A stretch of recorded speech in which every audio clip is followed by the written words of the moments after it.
Now, for a look outside the U.S., last week, President Trump announced strict new border controls, citing concerns over the coronavirus.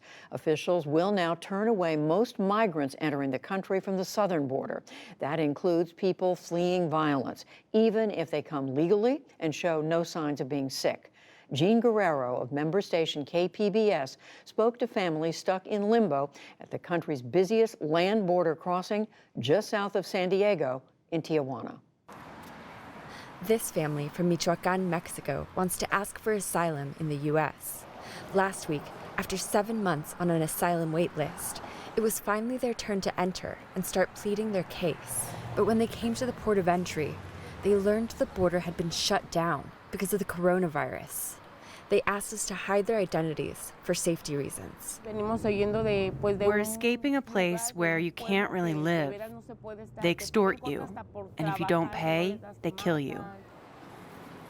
Anna has pictures of her house from when she says it was riddled with bullets, and marks on her body from when she was beaten by the local gang. The virus worries me because of my health, but what worries me much more is what I've experienced. We're truly in danger in Mexico. She has audio of when she says the gang broke into her house and threatened her.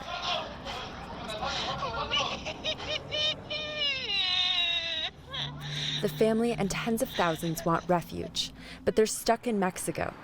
It's unclear when the port will reopen. Lines at the once bustling port dwindled drastically after the U.S. banned non-essential travel at the border last week, in addition to the ban on everyone without U.S. documents. Tens of thousands of people normally cross daily to work and shop. Paola Avila of the San Diego Regional Chamber of Commerce says the impact on workers will be severe, but that the halted traffic is necessary. People are going to lose jobs, our businesses are going to suffer from that halt, but it's something that we have to contribute. Vulnerable families fleeing death threats could be the most affected. Some jump the border wall out of desperation. President Trump says new restrictions are meant to prevent an outbreak in border stations and beyond. Our nation's top healthcare officials are extremely concerned about the grave public health consequences of mass, uncontrolled cross-border movement. Tijuana migrant shelters are scrambling to keep up with the need for beds. Casa del Migrante's director, Father Pat Murphy, rolled out new rules to try to prevent an outbreak. So one of the decisions we made is to put less people in each room. Instead of 10, there are 5, so they can be a little separated. Migrants' hands are sanitized each time they enter, and a doctor will soon be checking temperatures every day. The shelter is reducing intake to 80 people, half its usual capacity, to keep people spread out. Murphy is worried he and others could get the virus. I'm 68. I shouldn't even be down here. I should be up in my room for the next 2 months. But my heart doesn't let me do that. Here, asylum seekers have a place to eat and feel safe until it's their turn to enter the U.S. But the shelter doesn't have room for everyone. Many sleep on the street, where they're exposed to cartel violence. Others stay in cramped tents, where it's hard to protect themselves from getting sick. Murphy says the Trump administration is using the coronavirus to push a political agenda and hurt some of the world's most vulnerable people. And he's taken advantage of this situation to take away the few rights that people have left to ask for political asylum. He has no idea of the suffering.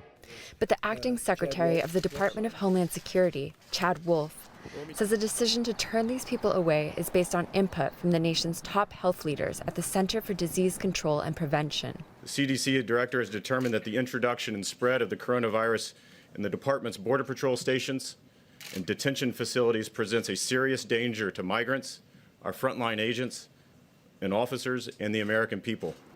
But while the U.S. has more than 75,000 confirmed coronavirus cases, Mexico has about 500. This private cross-border healthcare provider helped set up checkpoints in Tijuana, a short walk from the U.S., to give free coronavirus symptom screenings. Ricardo Vega, president of the Baja Health Cluster, says they want to prevent the spread in Mexico, including among migrants, where the risk is particularly high due to unsanitary, crowded conditions. They are confined in places we know they don't have, enough toilets or enough flushing water or separated spaces. At one shelter, a Guatemalan asylum seeker with 3 children faced an uncertain future. I never wanted to leave my country. I never wanted to expose my kids to so much danger. But she says she had no choice.